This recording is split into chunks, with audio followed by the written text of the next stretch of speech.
Okay, so first we're going to do some announcements, then we're going to give an overview for our goals for this evening, and then we're going to get to all the hard work of opening our minds and hearts to what God might be doing on this trip.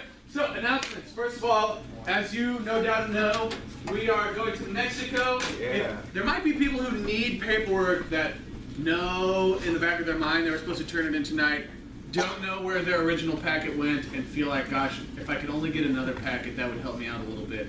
Anybody in that boat, maybe they feel so ashamed they don't want to raise their hand. It'll be right here. Way to own it. Ladies. Here you go, my friend. Oh, there we go. Awesome. So first things first, paperwork's here. Second thing, second, if you have not already started working hard on your passport, maybe start tonight. It's urgent that you get going right now. It can be a time-consuming process. Could be that you are already squared away. That's awesome. Good job. Good for you. If you need some advice or help or just moral support, feel free to contact Kurt or I or Juliana, which hopefully you all know. You can contact all of us through the email address youth@svpc.us. That goes to everybody. Someone will answer you. Awesome. On to the more specific announcements about things that are going to happen to us soon. Let's do this. I'll describe the slides. All right, we got black screen. The top says text now. SVPC Caravan to 39970. Everyone get out their phone. And if you're not part of this text message If you've line, done it all, do it now. do it again. Do it now. Okay. Just text. It could be. We made a mistake at one point. We were advertising this as just the word caravan. It's SVPC space caravan 39970. So if you tried to sign up for this and used any other formula, you did it wrong, but it's really my fault. So you can fix that right now. It doesn't have to be. And then do we have a space after the end and then like 399? But it's really like The phone number you're going for is 39970. And the message that you're sending to them it's SVPC Caravan. Is it in all caps? There is space between. all caps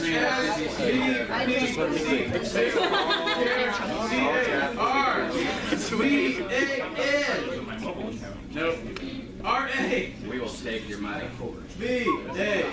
Boom. Get in your phone. It's scaling on your money. Cool, this is one of the primary ways we will be communicating with you guys about key deadlines for other paperwork or other things that you'll need to know. Reminders for all the meetings. This is where you get all the info. Great. Next slide. Alright, so it's a black screen. At the top it says next meeting. The next meeting is May 15th. That is a day between Katie's birthday and my birthday. And so if you were going to give us a joint present, this might be the day to give it to us. May 15th, same time, same place, 6:15 to 8 p.m. Be there. Awesome. We're excited about the meetings this year. They're going to be good. Is that just students or parents? Great question. This is a student advisor meeting. All the meetings are student advisor unless we say Caravan Parents Meeting, then you'll know. So we'll try and make that clear on all of the communication so no one is confused. Good question. Thank you for asking. All right, next slide. All right, it's a black screen. On the top says Clue Brew Ball. This coming Friday, April 22, is a great chance for you to earn some caravan hours, and you get to hit me with a stick of some kind. 11 p.m. Valco Ice. There is a waiver. There is a waiver. But we've probably already emailed it to you or your parents. Make sure that you bring that waiver to the event itself. Equally important, it's a bring your own helmet event. Probably you already have a skateboarding helmet or batting helmet or anything like that. You're welcome to bring those. The helmets they will provide are small in number, size, but great in smell. So it's a great reason to bring your own helmet. Please RSVP so we know if you are going to come. All right, any questions about Broom Ball? It's this Friday, it's $10. Super fun. Super fun. It's worth it if you don't intend to play and you just intend to dance on the ice to the great soundtrack that we provide. That's just as fun. That's worth every bit of your $10 credit too. Great question. Already I know it. I have 3. Whoa. That's why I have 3. Great. All right, we're gonna start a new code that the number of questions you have should be indicated by the number of fingers you put in the air. Great. Okay, so the first question is, if we don't participate, like, dude, does it still count for like caravan hours? Or Like if you don't get on the ice and hit people with a stick, but you stand off to the side and like sing and wave. and be safe? Yeah, that.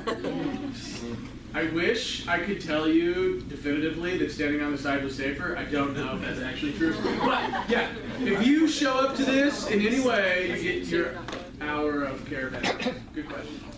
Second question: what is the likelihood that we would get like injured? Or, like, I would say very small. We've been playing this for many years. There's never been any serious injuries.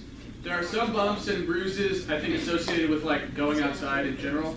But other than those types of things, nothing serious has ever happened. Everyone's really careful. All right, and then third question: when do we have to RSVP? 9 p.m. Friday, April 22nd. But don't wait. Okay, awesome.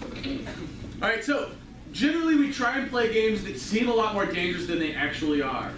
That, I would say, if it seems dangerous, probably at least someone has thought through the safety, feels like it's pretty safe, feels like they're not going to get fired or sued.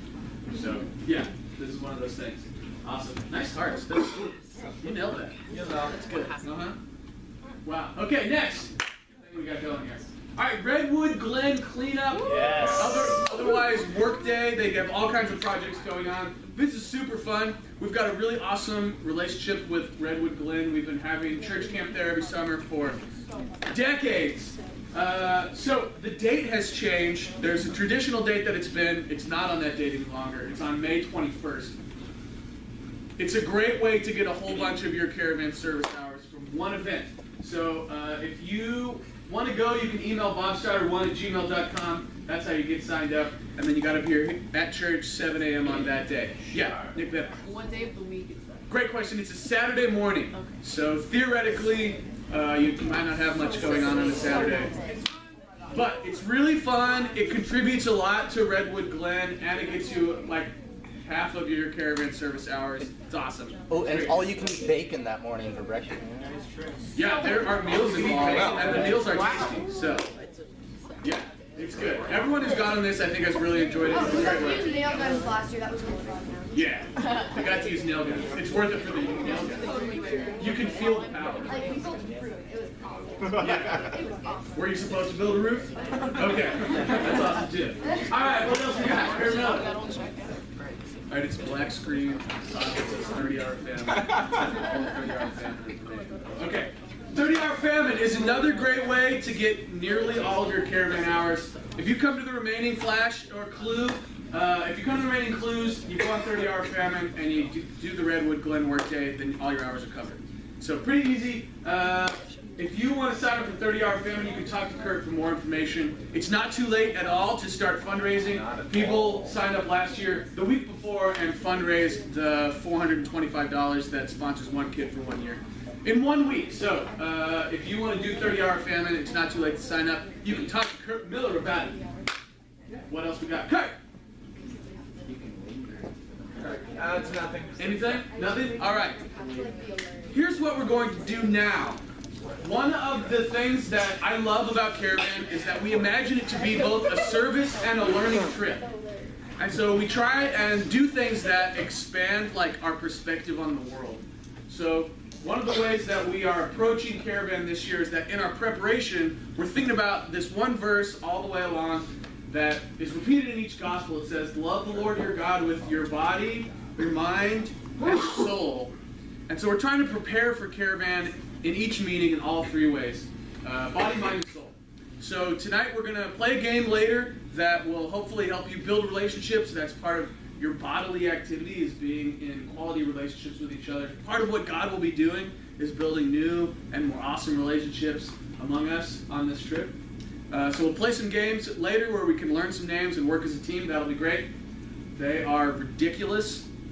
Then at the end, we're going to spend some time in the group that we're currently in praying, and I'll give you all the details on that particular prayer activity that we're going to do. But right now, we're going to watch a TED Talk about cross-cultural experiences and how you can prepare really your mind to engage with other cultures in a more meaningful way.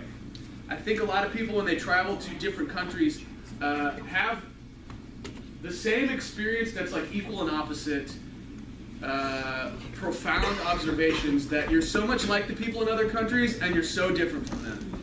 And so we got to really have your mind in the right place to engage with how profound it is to go to a different country. So what we're going to do now is we're going to watch this TED Talk, then afterwards we're going to discuss it. Jodan, looks like you have one question. Perfect. Should we ask people if they want to move so they can see? Great question. If you cannot see the screen, it's pivotal that now you move to where you can see it. Or else. All right, here we go. Everything I said before, except about this TED Talk. This is the second time this week I'm in Bergen. I live in Oslo. I guess I'm living in the wrong place. Yeah. As you quite rightly say, my name, Pellegrino, which is my first name, means pilgrim. It was given to me by my Italian parents. It's as if they knew what I was going to do for the rest of my life. You know, let's give him the name Pilgrim and then he'll travel the world. And that's basically what I do. This is my workplace. I do a lot of traveling. I could give you a fancy title of what I do, but what I really do is I try to help people communicate better, especially in a global business world. So I try to help people communicate better with other nationalities. Now, you know, the first thing you think of when you work with other nationalities in cross-cultural communication is, let's look at the other cultures. Well, I take a slightly different approach. I say to people, take a look at yourself. So I'm going to talk a lot about perception, because it's all about perception, understanding what people see. Now, as you say, I have Italian in me. I have a lot of British in me. Some people are often surprised by my English accent. It's quite nice, isn't it? Yeah? Because you weren't expecting this. I know you weren't. You know, you're expecting me to speak with the Italian accent. Yeah? Don't speak like that. And I've been in Norway for over a third of my life, actually. So I've got a lot of Norwegian in me as well. And I love what I like doing with people. I have these little social experiments to test their perception of me. Now, as I say, I travel a lot, so I like playing with the airlines. I like going up to the airlines and talking English, or sometimes I talk with an Italian accent, to see what kind of reactions I get. And English is the best one. If you want good service, you speak English like I do. It's fantastic. People take you seriously. Well, they do, you know. I mean, yesterday the plane to Bergen was late, you know, and if I go up and say, excuse me, it's 30 minutes late, I'm a punctual person, I don't like being late, you know, they just take you seriously. But yesterday I thought I'd try it in an Italian accent. So I went up and I actually said, you know, excuse me, but the plane is 30 minutes late, I'm a punctual person, you know. Exactly. I got the same reaction as you did there.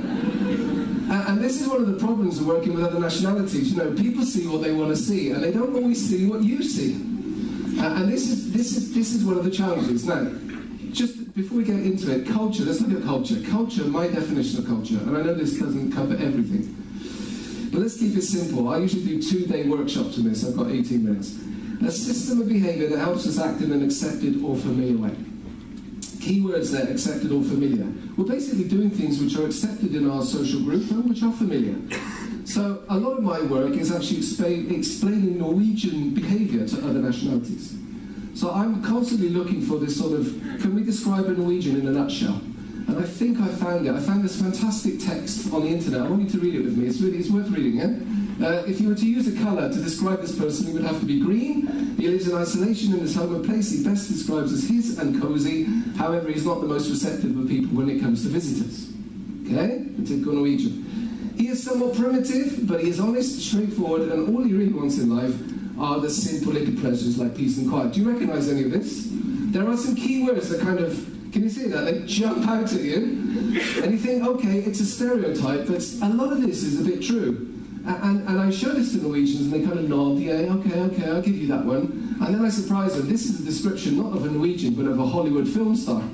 Yeah, would you like to know who it is? There it is. It's that person there. And the point about this is you often believe what people tell you as well, you know? I could sit there and tell you this is a Norwegian, yeah, and you believe it. It's not a Norwegian at all, although maybe this could be a Norwegian, there he is going off to his house there.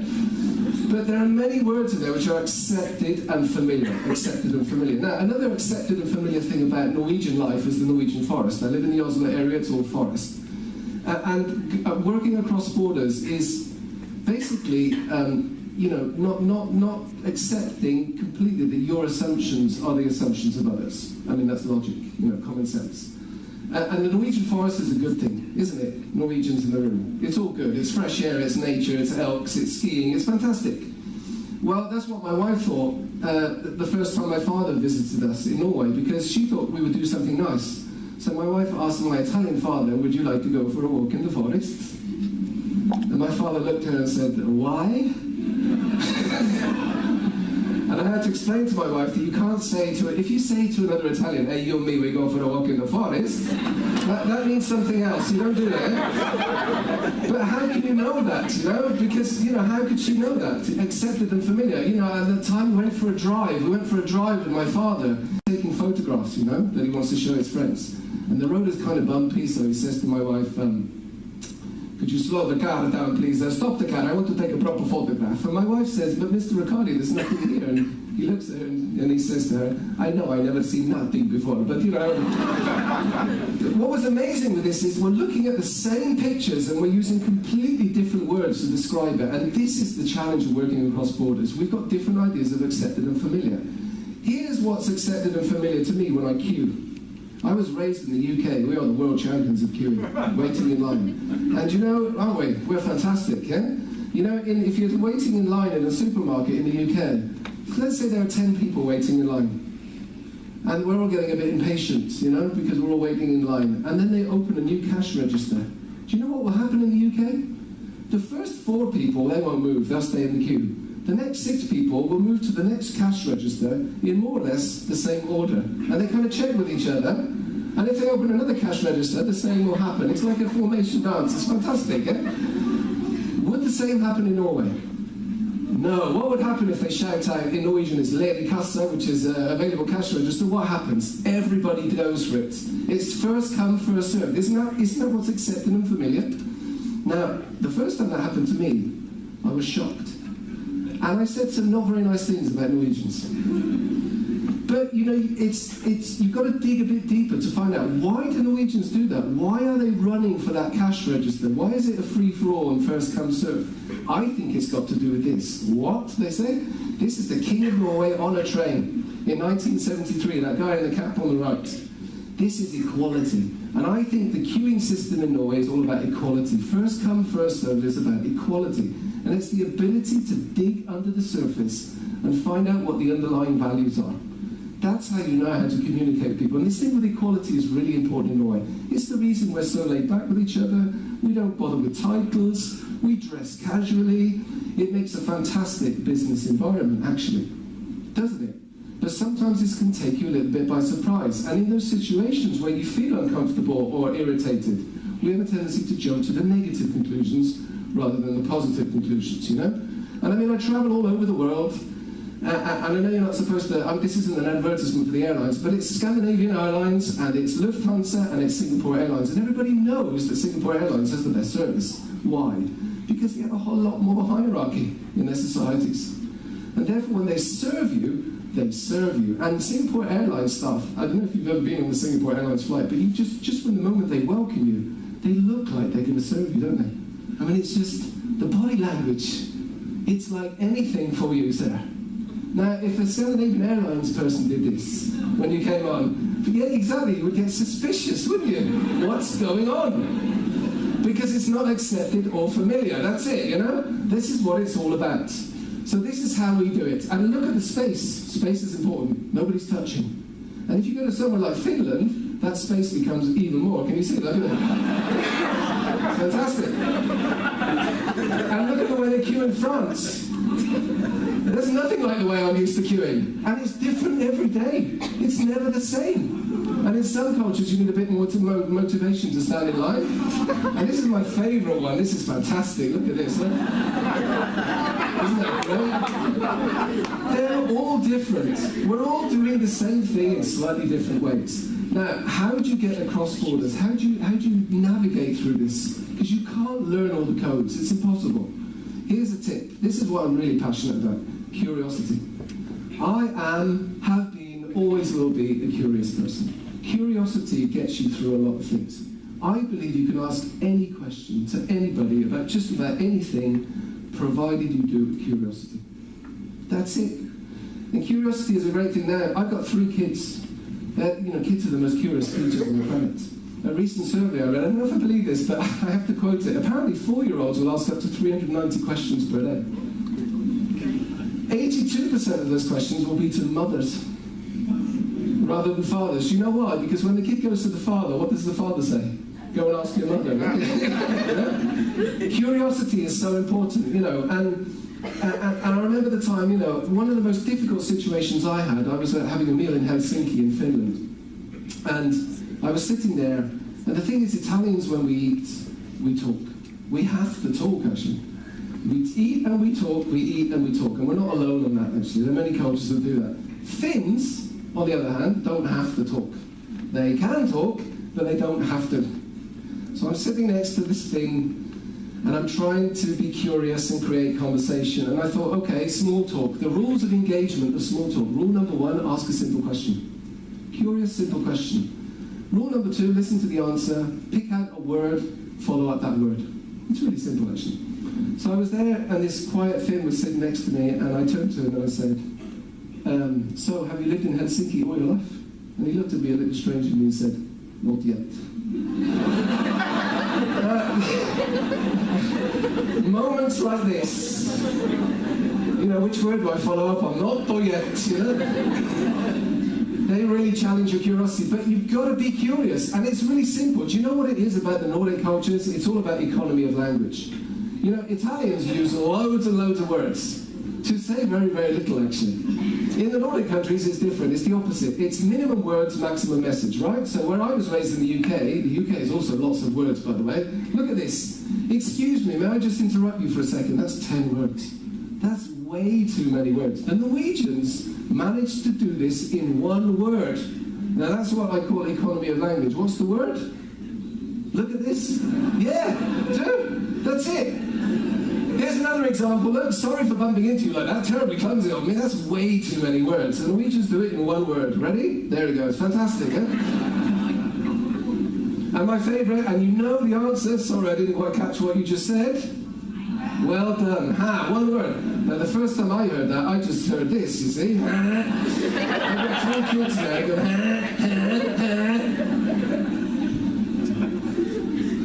But look beyond the negative side and look to the curiosity. And this is it, we're often misperceived, because on a serious note, this ha, which I've heard many times, doesn't often get perceived very positively by other nationalities. You get it, yeah? And everyone has been misperceived in their life. I mean, the Dutch are often misperceived. They complain a lot. They are the world champions of complaining, the Dutch. But why do they do it? They do it because they're looking for something better. And one way you do it is to complain and seek a better result. That's often difficult. I used to work with a guy who was French. He is French. I used to work with him. His name was Yves. Yves complained a lot as well. He complained about everything, and he questioned everything. He had a fantastic mind. You know, I would come into work, and once I came into work and I said to Yves, "Good morning," and he looked at me and he said, "Is it?" I mean, he was on that level, you know? And I've had my challenges too. The biggest challenge I've had living in Norway and trying to communicate with my fellow Norwegians is, of course, this thing with feelings and expressing feelings. You know, where I come from, we express. What I've had to learn to do, is kind of tone myself down, actually, living in the Nordic countries. You know, living in Norway, tone myself down. Keep it low, keep it calm, because that works better, which is often very, very difficult, yeah? Another thing is rules. I still find rules a little tricky, I must admit. That's where I'm quite Italian. Now, these are people driving into work in a town in Norway. They're following rules, can you see? And they're simple rules. The rules are keep between the lines, and don't use that lane over there, that's the public transport lane, unless you're a bus, a taxi, or an electric car. Simple rules. And look at this. Every single car manages to drive between the lines. It's fantastic. Now, this is a little clip that I took this summer driving down to Italy. This is a police car. That car has got nothing to do with the police car. And it's just a little short clip here. But, you know, look at it. I mean, would you do that in Norway? You know you wouldn't. You know you wouldn't. Huh? And this is another clip in France. What they do... Yeah, look. What happens is, you see, is that they drift. I love that guy in the BMW there. You see that? The French guy. You're going left or right there. You go, not yet. That's not the same. It's fantastic. And then some countries, here you can't even see the lines. Where are the lines? Where are they, you know? And I suggested once to an Indian colleague of mine, perhaps if you painted the lines more regularly, people would follow the rules. And he just said, no, that would be a waste of paint, you know? So that's why we have traffic wardens. That's why we have traffic wardens in Norway. This is a traffic warden in Norway giving a ticket, a fine to this car. Now, I'm just going to check. You see, Norwegians know these rules instinctively. It's your duty to learn the rules. But can I ask you, why is that car going to get a fine? Why is he going to get a fine? Too close to the zebra crossing, the pedestrian crossing. What's the minimum distance?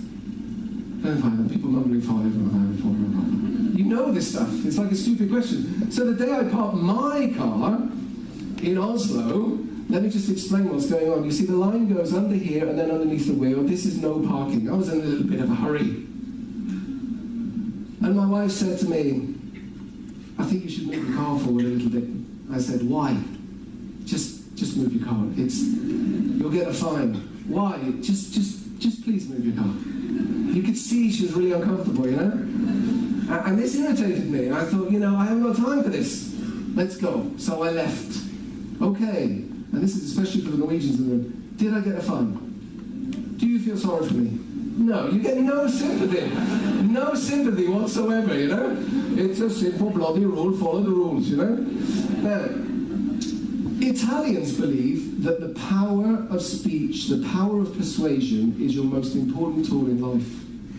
We believe that you can appeal to people, and if you're good enough at appealing, they might listen to you, and they might find an alternative solution. So I believed that I could call the Oslo traffic police and talk my way out of a problem. And I can see Norwegians doing this. Oh, you're wasting your time. Don't bother. No, I thought I would try. So I called the guy down at the Oslo traffic. Hello, this is Pellegrino. By the way, I spoke English, of course. Not Norwegian, because they take you more seriously, yeah? Hello, this is Pellegrino. I'm referring to case 78206. Yes, I have it in front of me here. Listen, I was just wondering if we could be a little bit flexible on this. I mean, we're only talking about 20 centimetres. I'm really sorry. I've learned my lesson. I won't ever do it again. That kind of stuff. Did it help? Not at all. To his credit, he was good. He was really good. I could hear him clicking in the background. He had all the rules. He was saying, I'm very sorry, but the wheel must be inside the box. It says here in the Rule 5, paragraph D. He had all the answers in front of him. Yeah? And then he said something I'll never forget. He said to me, Riccardi is your name. You may be Italian. Well, you probably like football. I said, I do like football. Well, it's like football, the ball must be over the line, the wheel must be over the line. And it's fantastic. Now, it was great. He had all the answers, black and white, he had everything. Fine. So, I told my friend Yves this. My friend Yves, the French guy, who got really irritated. Remember Yves? He's Yves. But he's really good at asking questions. And he said, okay, the wheel must be inside the box. He said, what if I take the wheel off the car? What would happen then? I thought that was really interesting, actually. What would happen? So I called back and asked him, what would happen if I took the wheel off the box? He didn't have an answer for me. He couldn't answer that question. Why not? Because it's not an accepted and familiar question, and he doesn't have that approach. Then you need the help of an Italian, because the time I parked my car in Italy, you see, I was looking for a parking place on holiday. Impossible. I see a traffic warden, I go up to her, and I start talking in Italian, and I say, listen, I'm looking for a parking place, and she says, there is a parking house nearby, but don't park your car there. Why not? She says, it's too expensive. 40 euro. Really? What should I do? And she says, I like you. You seem like a nice fellow. I like the way you talk Italian. I'm going to help you today. She says, park your car over there. And she points over to this sign and says, go and park your car there. Come on, okay, I can't park. That's okay, it's not dangerous. Park your car there. Don't pay 40 euro in the parking house. Park your car over there. I give you a fine for 30 euro. You save yourself 10 euro. I'm not here to discuss whether it's right or wrong, but what I can tell you is that I get it. I get it because I've got it inside me. I've seen this before and I accept it, and I can see the positive elements. You see, these three cultures I have inside me. Just to finish off, this is what I'm passionate about. I've got three cultures inside me, and they're all very different. They're planets apart. They really are in certain aspects.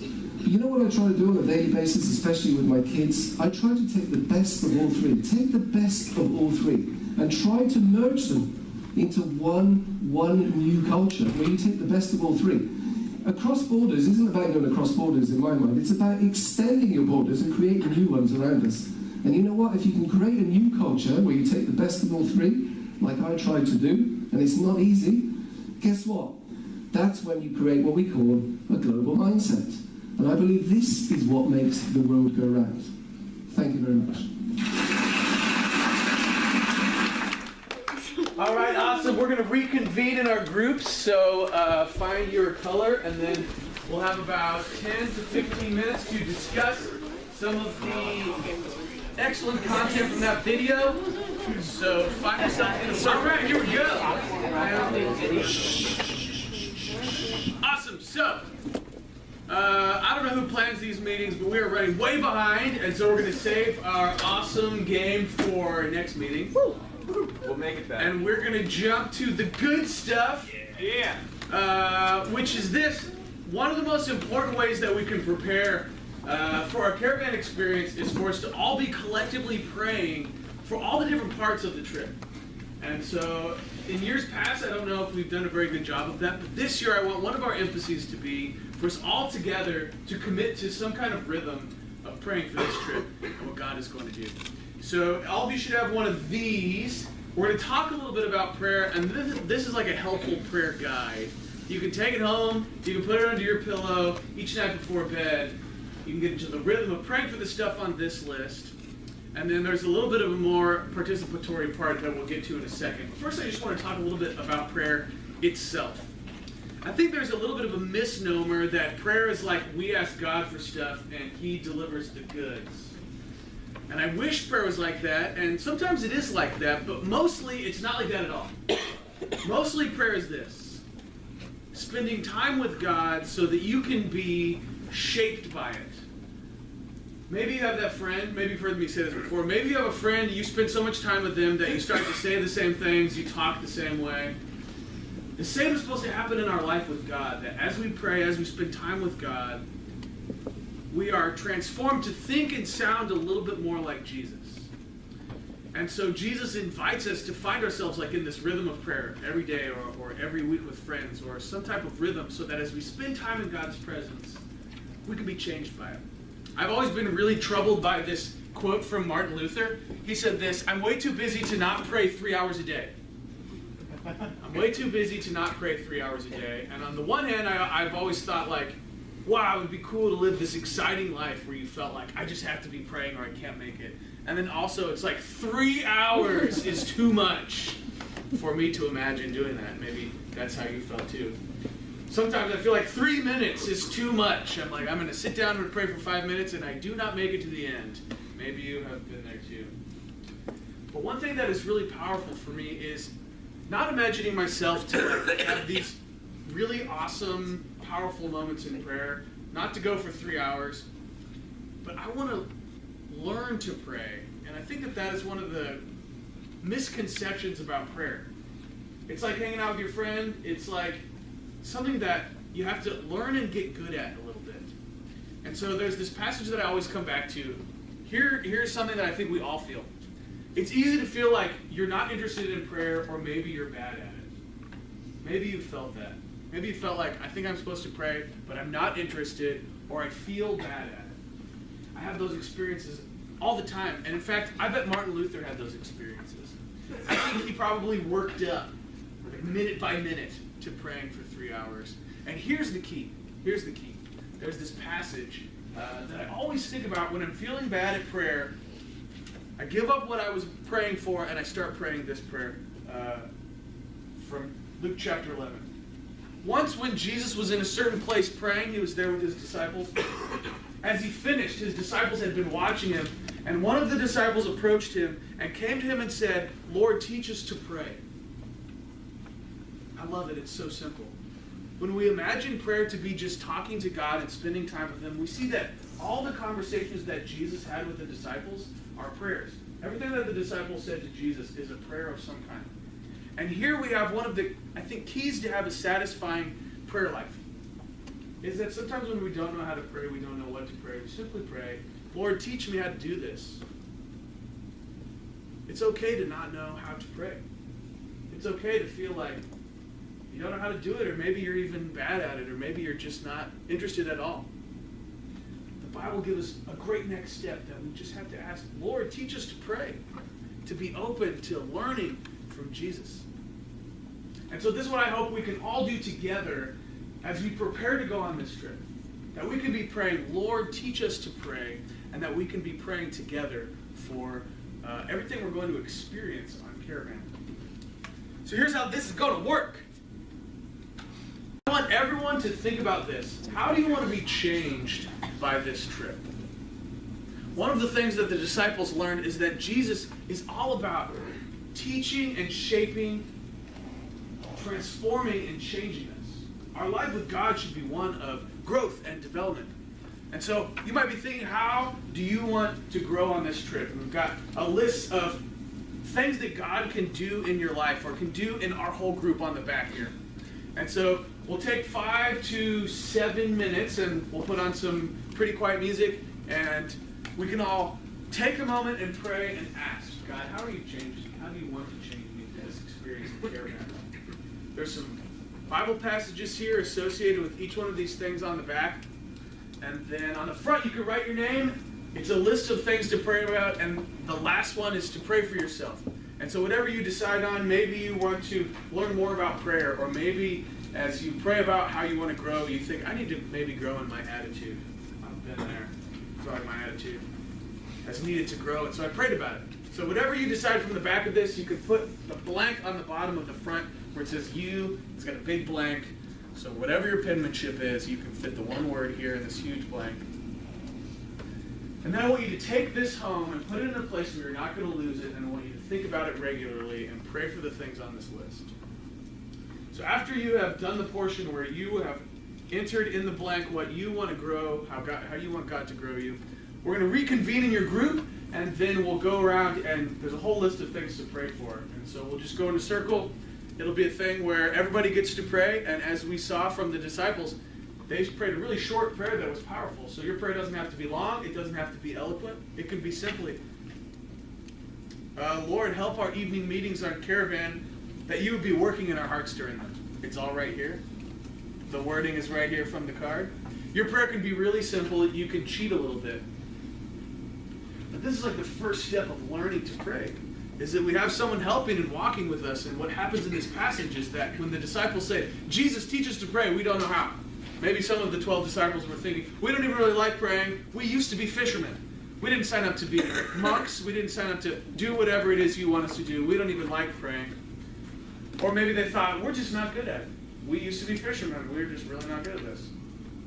What they said was, instead of giving up, they asked Jesus to teach them how to pray. And what Jesus taught them was what we know as the Lord's Prayer. So he gave them this script. If you don't know how to pray, he said, pray this, right? And so it's useful to have things that are teaching us to pray.